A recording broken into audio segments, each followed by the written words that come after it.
So we have the Hartman-Koopman theorem, which tells us that if we're looking in the vicinity of a hyperbolic fixed point, then the linearization tells us actually pretty much everything that's to be known about the vicinity of that fixed point.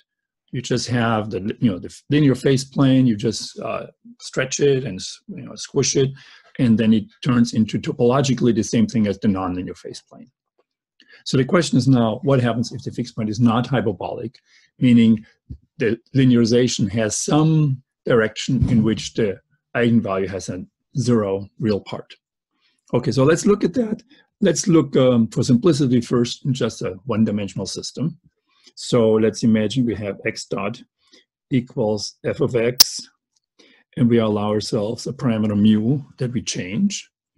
And we assume that for the value mu naught, we actually have a fixed point x naught. So that would be a fixed point. And the question we have is, if we have this fixed point, as marked here,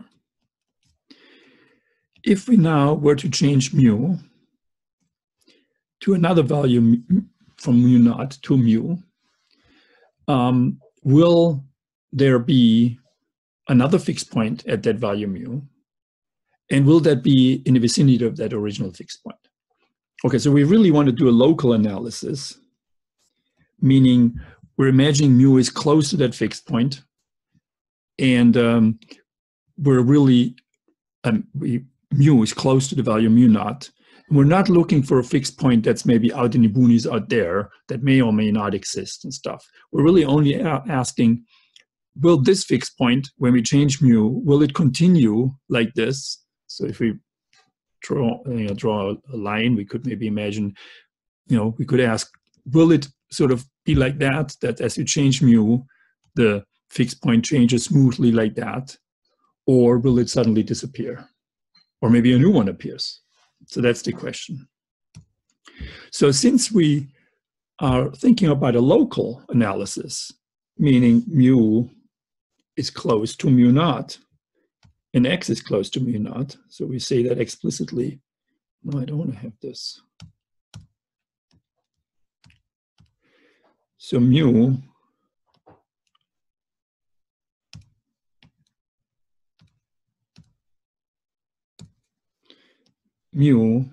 is close to mu naught in magnitude. So this is small compared to 1. And x minus x naught is also small. Well, in that case, we can use our good old friend, the Tailor series, and just expand f. So we use Tailor. And what do we get? We get, well, we're looking for fixed points. So we have that f of x and mu must be 0. And we expand around the fixed point that we have. So we have f of x naught, mu naught, plus stuff. Let's right away note that this thing here, this must be 0 because we have a fixed point. That's our basic starting point. Okay, expanding then around that, we get df by d mu times mu minus mu naught plus df by dx times x minus x naught plus higher order terms like second derivative with respect to x, x minus x naught squared, and so on. So since we're assuming everything is smooth, I mean, the function f is nice and smooth, and mu and x are close to the original points x naught and mu naught, that means these higher order terms can be ignored compared to these terms. And then we can simply solve for x, right? We want to solve for x in principle. And so now we can simply solve for it.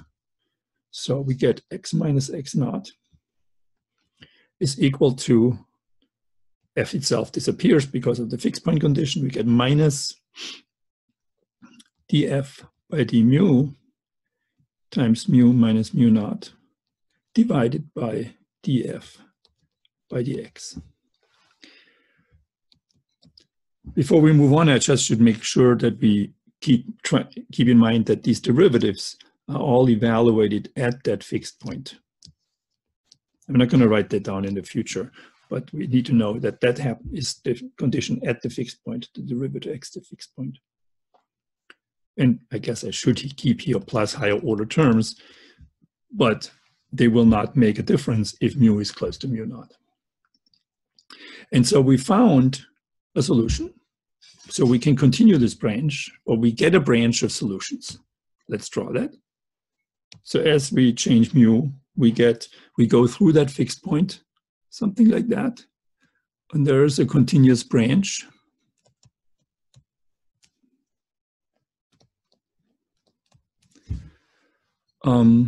Which we could call capital X of mu, which goes through this fixed point that we started with. And this is the case if, we didn't say that yet, the important part is, this is the case if this term here is not zero. We need that df by dx at the fixed point from which we start must be non-zero.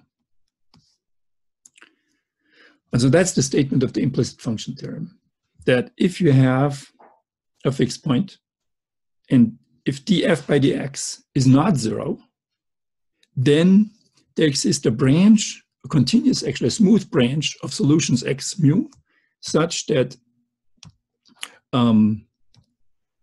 x of mu naught is equal to x naught. So it goes through that point that we're talking about. And that continuous branch is actually also unique. That's also important to emphasize. So let me put that down here too. There's a unique continuous branch of solutions. Okay, very good. Before we ponder this a little bit further, let's just mention that you can do the same thing also in n dimensions. This is just more simple in one dimension. So let's just write it down if we have an n-dimensional system. So consider the situation that we have a differential equation x vector dot equals f of x and mu. And so x is not an n-dimensional vector, and f also. And then we do our Taylor expansion again of the fixed point. We assume we have a fixed point such that f of x naught and mu naught is equal to 0, which is a vector. Okay. And so if we expand, then we get again f of x naught mu naught plus, well, now we get the Jacobian of f. Let me call it L. L times x naught, x minus x naught plus df by d mu, mu minus mu naught. And then plus higher order terms, which I'm not going to start writing down, because we assume, now that the slightly different phrasing is, we now have to solve for x minus x naught. And so that we can do that if this matrix L, this Jacobian, is invertible. So the determinant of L has to be non-zero. So if it's the case, so let's write that down. If the determinant of L is not 0, then we can simply solve for x, and we get x minus x naught is equal to minus L inverse times df by d mu times mu minus mu naught plus higher order terms. And so it's an analogous statement. And so the implicit function theorem tells us that if the determinant of L is not 0, then we get a unique, smooth branch, also in n dimensions. Okay, so let's just say that once more, sort of more very concretely.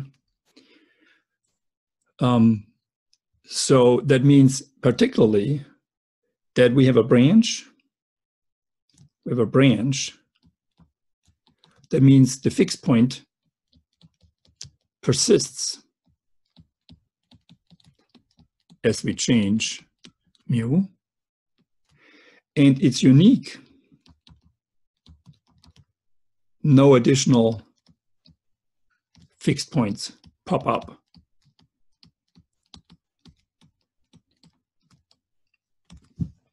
That's the key statement. Good. So there's one more thing to say. The question is now, how likely is it? Right? I mean, so we said if the determinant is not 0, then we can do that, then we get a branch. And so should we expect that to occur or not? And so one introduces the notion of generic properties. A generic property is a property of an equation, say, is a property that would be attained if you pick sort of random coefficients, if you don't have to tune a parameter. So if you imagine now you have this matrix L, the Jacobian, and so if you picked random elements, arbitrary elements in that Jacobian L, would you expect the determinant to be 0 or not?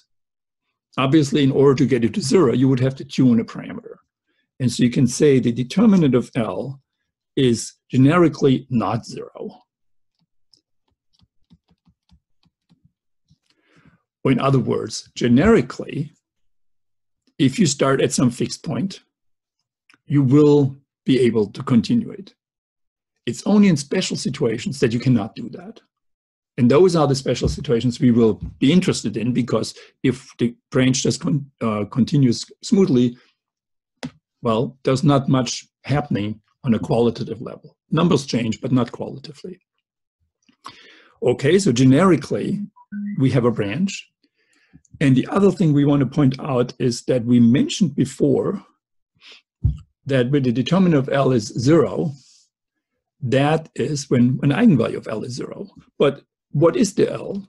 Well, L was the linearization of our differential equation, right? So if we say x is equal to the fixed point plus some small delta x as a function of time, then we can expand around the fixed point and we get for a differential equation for that small change, which will be L times delta x. And so the stability of that fixed point is determined by the eigenvalues of L. And so if the determinant is not 0, we get a branch. Or the other way around, we don't get a continuous branch. Things will happen if the determinant is 0. When the determinant is 0, that means an eigenvalue is 0.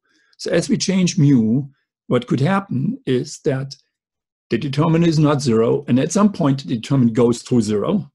At that point, an eigenvalue changes sign, and at that point, the implicit function theorem doesn't hold, and means you can have a change in the number of solutions.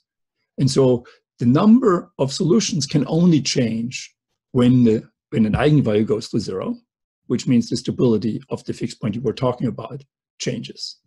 So maybe we should write that down. The number of fixed points can only change if the stability of the fixed point in question changes.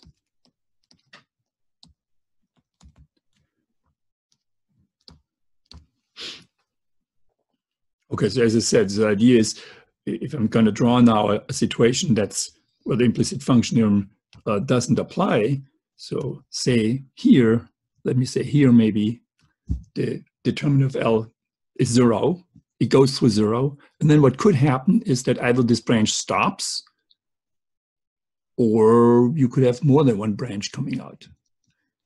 So that's something we need to now study, and well, we'll do that next time.